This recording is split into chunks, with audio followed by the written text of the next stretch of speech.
안녕하십니까. 신의균의 군사TV 디펜스 브리핑입니다. 자, 전 세계가 우크라이나의 시선이 집중되어 있는 과정에서도 미국은 계속 무기를 개발하고 있는데 그 무기의 타겟은 중국입니다. 중국 타겟으로 해서 아주 강력한 대함 타격 탄도미사일을 만들어 나가겠다라는 발표를 했는데 그거 다 돼갑니다.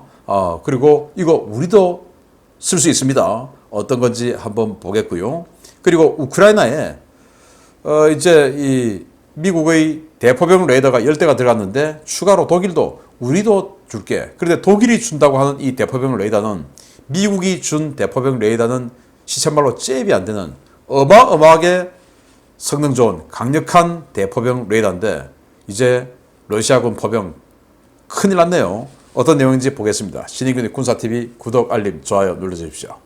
미국군이 올해부터 시범 배치를 시작하는 차세대 전술 탄도미사일의 성능 개량 버전을 준비하고 있으며 이 미사일은 2021 회계연도부터 초기 작전 능력을 갖게 될 것이라는 소식입니다.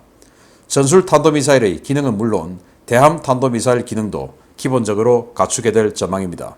미국군이 일명 세컨드 제너레이션 프리즘으로 부르는 신형 전술 탄도미사일의 작전 배치를 오는 2027 회계연도까지 마치는 것을 목표로 사업을 진행 중이라고 밝혔습니다. 미국군은 최근 의회에 제출한 23 회계연도 예산안 문서에서 올해부터 프리즘 미사일의 시범 양산을 시작할 것이며 2023 회계연도 4분기부터 120발의 프리즘 미사일을 조달할 것이라는 계획을 밝혔습니다. 미국군은 23 회계연도부터 27 회계연도까지 1086발의 프리즘 미사일을 26 회계연도부터 266발의 성능 개량 프리즘 미사일을 조달한다는 계획을 세우고 구체적인 배치 작업을 서두르고 있습니다. 먼저 배치되는 프리즘 미사일은 사거리 300에서 500km급으로 높은 정밀도의 집중 파편을 만들어내는 신형 탄두가 적용되는데요. 세컨드 제너레이션 프리즘은 최소 500km, 실제 700km 이상의 사거리와 군함 등 이동 표적에 대한 정확한 유도 능력이 부여될 것으로 전해졌습니다. 미국군은 이 미사일은 M142 하이마스 또 C-130J 전술 수송기 등과 결합해서 중국을 겨냥한 대함 탄도탄 포위망 구축에 사용될 계획인데요. 이 미사일이 기존의 주한미군 에이테킴스를 대체하면 북한은 물론 중국도 꽤나 골치 아파질 것으로 기대됩니다. 지금 현재는 MLRS를 주한미군이 쓰고 있고 우리 한국군도 MLRS를 쓰고 있는데 그 MLRS가 이 227mm 로켓 12발을 탑재를 하죠. 그 이제 6발들이 한 캐니스트를 이제 2개를 꽂는 건데 이게 MLRS가 뭐 효과는 12발이니까 좋은데 문제는 무거워서 덩치가 커서 수송기에 싣지를 못하는 거예요. 그래서 미군은 전 세계를 무대로 아주 신속하게 전력을 투사하고 뭐 이런 기동작전을 해야 되기 때문에 이 MLRS처럼 그냥 거기다 갖다 놓고 상시 배치를 하면 이게 더 효과적인데 한정된 전력으로 중동도 갔다가 유럽도 갔다가 아시아도 왔다가 뭐 이렇게 해야 되기 때문에 이제 그걸 좀 줄인 간략형인 하이마스를 만들었습니다. 6발들입니다. 그래서 이 하이마스는 C-130 수송기에도 실릴 수가 있고 그래서 미국은 이 하이마스를 좀 더 강력하게 만들자. 그래서 하이마스가 기존에는 45km짜리 탄두의 로켓을 쏘고 거기다가 이제 에이테킴스 미사일 붙이면 뭐 180km 그리고 B형은 300km 이렇게 날아가지만 한 발밖에 못 쓰죠. 에이테킴스 같은 경우에. 그래서 이걸 어떻게 조금 더 많이 쓸 수 있을까? 그래서 만든 게 프리즘입니다. 사거리는 에이테킴스의 300km보다 훨씬 더 긴 500km. 이게 이제 프리즘 1.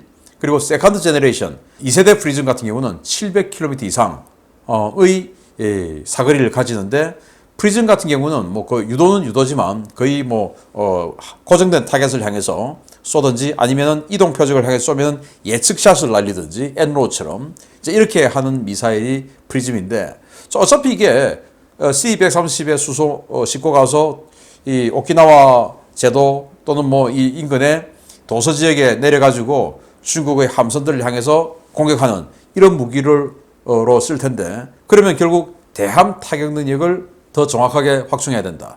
자, 그러면은 대함 타격하려면은 이동 표적에 대해서 예측샷을 날릴 게 아니라 이동 표적을 따라가면서 유도할 수 있는 이런 유도 능력이 있어야 된다. 그래서 이 최종 유도 장치 개량 뭐 이런 것들의 추가 개량을 통하고 또 이 사거리를 훨씬 더 늘려서 한 700km 이상 이렇게 해서 군함도 타격할 수 있는 미사일을 만드는데 이거 완료가 27년이다. 26년부터 27년. 26년부터 배치가 돼요. 그러니까 그 말은 우리도 프리즘 미사일을 장착할 수 있는 MLRS를 50여 대를 가지고 있으니까 그 MLRS를 우리도 도입을 이 프리즘 미사일의 세컨드 제너레이션 2세대를 도입을 하면 700km 사거리에서 이동하는 군함을 때릴 수가 있죠. 그 말은 뭐냐? 서해 전역 그리고 남해 전역에 중국 군함들이 움직이는 것을 우리 MLRS들이 프리즘 4발을 실을 수가 있습니다. 하이마스에 2발. 그러니까 4발을 가지고 탄도미사일을 이동하면서 중국 군함을 때릴 수가 있으니까 우리 한국의 대중국 억지력이 어마어마하게 상승할 수 있는 것이죠. 이번 이 우크라이나 전쟁에서 봤듯이 탄도중량 150kg짜리 넵튠 이 순항미사일 가지고도 이 모스크바 순양함을 격침시켜 버렸는데 탄도미사일로 때려버리면 어떻게 되겠습니까? 엄청난 위력이죠. 물론 뭐 이 탄도미사일은 관통해가지고 내부에서 터지고 이건 아니고 파편으로 제압하는 건데 파편으로 그냥 센서, 레이더 쫙 해서 깨버리면은 요즘 뭐 레이더 깨지면 아무것도 못하죠. 이런 능력을 발휘할 수 있기 때문에 중국 해군이 아무리 뭐 수적으로 어마어마하게 확충한다 하더라도 우리가 이 미국의 프리즘 이거 도입하면 또 프리즘이 얼마나 어려질지 전 몰라요. 과학자가 아니기 때문에 물리학자가 아니기 때문에 우리도 우리가 쓰는 MLRS 또는 MLRS를 참고로 해서 만든 천무 여기에 들어가는 한국형 이 프리즘 만들 수 있겠죠. 참고해서 그러면은 우리도 완전히 이 중국에 대해서 억제력을 가질 수 있는 이런 한국군이 되겠다라는 희망이 생기네요. 두 번째입니다. 러시아가 점점 수세에 몰리고 있는 돈바스 지역에 좋다는 시정 포병 무기 체계들이 전부 모여들고 있는 가운데 독일이 우크라이나에 고성능 대포병 레이더를 공급한다는 소식입니다. 서방 세계의 포병 지원 스케일이 점점 더 커지는 모양새입니다. 최근 우크라이나에 PZH-2000 자주포 7문 지원을 결정한 독일이 고성능 대포병 레이더 코브라 시스템을 최대 5대 우크라이나에 공급할 예정이라고 독일 빌트지가 현지 시각 5월 4일 보도했습니다. 당초 우크라이나는 독일 측에 총 40대의 코브라 레이더 판매를 요청한 바 있었는데요. 숄츠 총리는 전쟁 중인 국가에 중장비를 공급할 수 없다는 원칙을 내세워 우크라이나의 판매 요청을 거부했습니다. 그러나 우크라이나 전황이 악화되면서 정치권에서 우크라이나에 대한 무기 공급 압박이 거세지자 자주포와 대공포 등의 무기체계와 함께 대포병 레이더 지원이 거론되면서 이번 레이더 지원이 추진된 것으로 전해졌습니다. 에어버스 디펜스와 탈레스, 로키드 마틴이 공동으로 개발한 코브라 시스템은 고성능 능동 위상배열 레이더로 100km 거리 내에서 동시에 40개의 적 사격진지를 포착할 수 있는데요. 별도의 지원 차량 없이 레이더 차량 한 대로 탐지와 추적, 표적 데이터 전파 등 모든 기능이 이루어지며 PZH-2000 등 자주포와 무선으로 연동되어 표적 정보를 전송해 줄 수 있습니다. 현재 독일은 보유 중인 코브라 레이더 19대 가운데 최대 5대를 우크라이나에 공급하는 방안을 협의 중인데요. 기존에 미국이 지원한 대포병 레이더에 코브라까지 가세할 경우에 돈바스 전선의 화력전에서 러시아 포병의 활동은 극도로 위축될 것으로 기대됩니다. 자, 미국이 지원해준 대포병 레이더 TPY-36 이게 탐지거리가 한 3-40km 돼요. 그리고 10개의 표적을 동시에 추적해서 사격진지를 파악할 수 있습니다. 그러니까 3-40km라 그러면은 이 TPY-36 같은 경우는 한 개 포병대대를 지원하는 그런 시스템이다. 그래서 뭐 여러 개의 포병대대가 한꺼번에 포병대대 하나가 그냥 다 몰려 있을 수는 없죠. 사실 포병대대도 포병대끼리 이렇게 떨어져 6문씩 막 떨어져 있을 텐데, 뭐 그게 대대별로 막 집결해 있을 리는 없죠. 그래서 TPY-36 같은 경우에는 3-40km 탐지밖에 안 되니까 한 개 포병대대를 그냥 단독 지원하는 그런 레이더로 쓸 수밖에 없고, 그런데 이건 지금 100km예요. 100km에 40개의 사격진지를 한꺼번에 탐지할 수 있습니다. 그 말은 한 개 포병단, 여러 개의 포병대대를 동시 지원할 수 있죠. 그래서 한 개의 전투 축선, 즉 이지움 축선, 세베로도네츠크 축선, 그리고 이 동남부 지역의 도네츠크 축선, 그리고 헤르손 축선, 이런 한 개 축선 전체를 다 감지할 수 있기 때문에 이제 앞으로 러시아군의 포병들은 더 빠른 속도로 소멸되어 가지 않을까라는 생각이 드네요.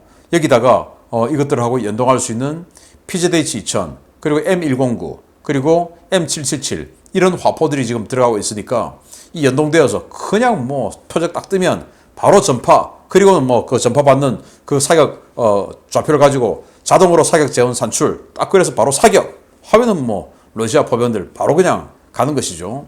지금 대포병 레이더 열문 그것도 대대급만 운영할 수 있는 그 열문 가지고도 여러분들 뭐 신의균 국방TV의 전황 브리핑에서 계속 보시듯이 최근 며칠간 아주 빠른 속도로 러시아의 포병들이 거의 하루에 한 개 대대씩 지금 사라지고 있죠. 그게 바로 대포병 레이더의 위력이라고 저는 보는 것인데 이제 이렇게 포병 단급을 지원하는 대포병 레이더가 들어가면 이제 러시아 큰일 났네요. 자, 진작에 이렇게 해줄 것이지. 전쟁 전에 이거 만 개 살게요 하고 독일에 신청했는데 독일이 안 팔았죠. 전쟁 중인 국가에는 우리 물건 못 팔아. 아니 전쟁 중이니까 사는 전쟁 안 하는데 왜 삽니까 무기를.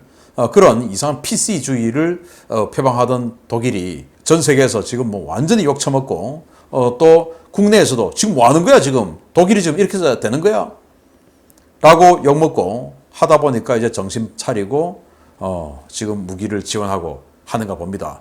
만시지탄의 감은 조금 있지만 기왕에 줄 거 진작에 줬으면 어땠을까 하는 점은 있지만 그래도 지금이라도 지원해 주기 시작했다고 하니까 다행이다 라는 생각을 하고요. 아무튼 이 대포병 레이더를 가지고 엄청난 전과 역전의 전과를 이루어내기를 기대합니다. 마치겠습니다. 감사합니다.